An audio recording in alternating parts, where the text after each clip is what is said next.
Hey everybody, it's Ron from Pick Dawgz. This is Ron's Rundown. We're going to go over the MLB game scheduled for Thursday, May 18th, 2023. Now, if you like what you see, make sure to give this video a big thumbs up and subscribe to our channel. Don't forget to put your baseball picks in the comments section below. And if you're looking for my best bet, you can find those at the Premium Picks tab at pickdawgz.com. Alrighty, let's get into it. Here are the games for Thursday in Major League Baseball. First up, an afternoon game between the Los Angeles Angels and the Baltimore Orioles. Tyler Anderson and Tyler Wells on the mound in this ball game. Now, although the Angels are hitting right-handed pitchers very well in the last few weeks, the Orioles have hit lefties very well all season, and I do like their matchup here against Tyler Anderson, who's got an ERA of 5.26, and he's only got 25 strikeouts in 37 2/3 innings.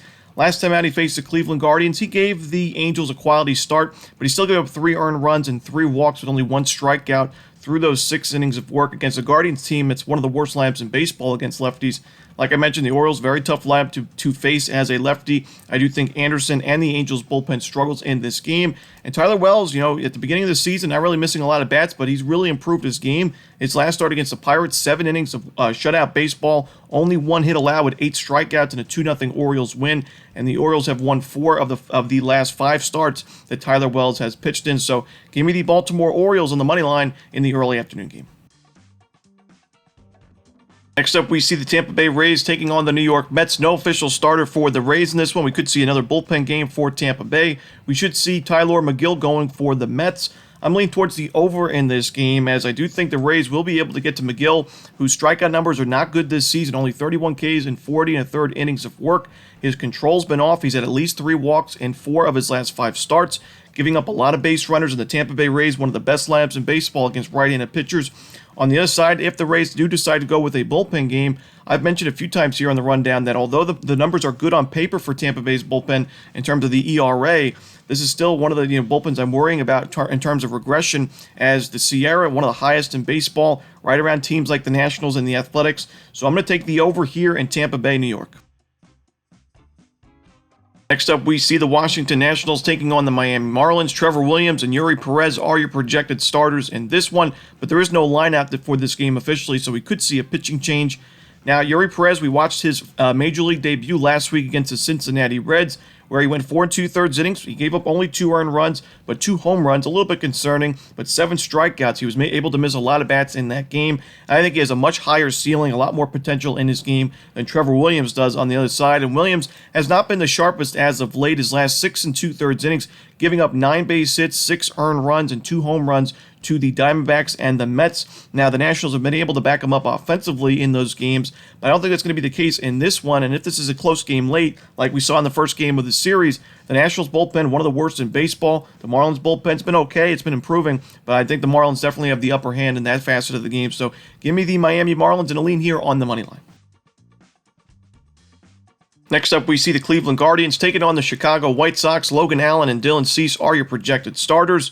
Now, we know the White Sox have hit lefties pretty well the last couple of years, and that's been the case in the last couple of weeks as well. Chicago is number 2 in baseball in team OPS against lefties, and number 5 in baseball in isolated power. Now, that's a pretty low sample size, a small sample size, but still, the strikeout percentage is low, and like I mentioned, the OPS and isolated power numbers are really good. Facing Logan Allen, who's regressed a little bit in his last couple of games, we saw his last start 4 1/3 innings, 8 base hits allowed, and 2 walks, so a ton of base runners in that game. 3 earned runs to the Angels and a 5-4 Guardians loss.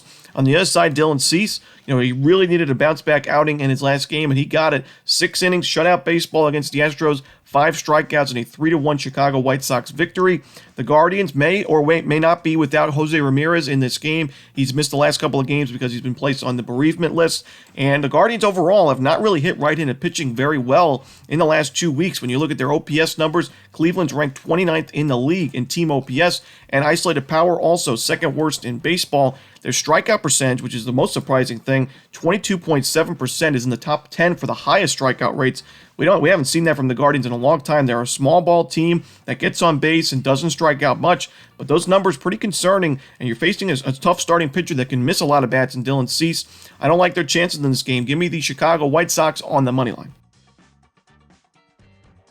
Next up, we see the New York Yankees taking on the Toronto Blue Jays. Nestor Cortez and Jose Barrios are your projected starters.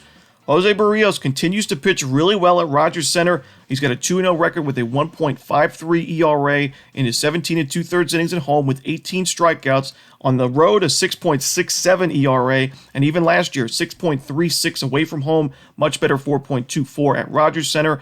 He's facing a Yankees team that's certainly got a hot lineup, but on the other side, Nestor Cortes, really tough to trust him in this game. He's got a 5.53 ERA, even worse numbers on the road with a 7.2 ERA. His last start against the Tampa Bay Rays, 7 base hits, 6 earned runs, and a homer in 4 1/3 innings of work. And he's facing a Blue Jays lineup that's very right-handed batter heavy. Guys like Bichette, Springer, Vladdy Jr. right in the beginning of the lineup, and they've hit lefties well this season. I don't really like Cortes in this matchup, and Barrios pitching so well at home. I'm going to take a shot here with the Blue Jays at a solid price on the money line. And the final game for Thursday's card in Major League Baseball, it's the Los Angeles Dodgers taking on the St. Louis Cardinals. Julio Urias and Adam Wainwright are your starters. I like the over in this game. You got Julio Urias away from home. This season at Dodger Stadium, he's pitching really well, a 1.99 ERA in 31 2/3 innings. He's got 32 strikeouts and a 186 opponent's batting average. However, when you put Urias on the road in his 20 2/3 innings this year, he's got a 6.1 ERA, opponent's batting average of 310 with 5 home runs allowed.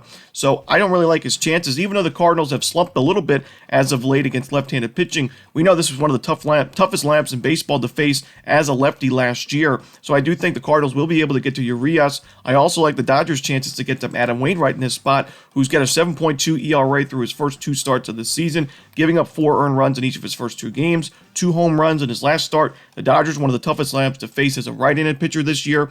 You look at their numbers in the last couple of weeks. LA is 6th in baseball in team OPS and 2nd in the league in isolated power. Low strikeout rate, high walk rate. Give me the over here in Dodgers St. Louis. And that's it. Those are the games for Thursday in the MLB. Hope you enjoyed this video. If you did, don't forget to hit that like button and subscribe. And don't forget to put your baseball picks in the comment section below. Again, if you're looking for my best bets, you can find those at Pickdawgz Premium. As always, this is Ron Romanelli. Good luck.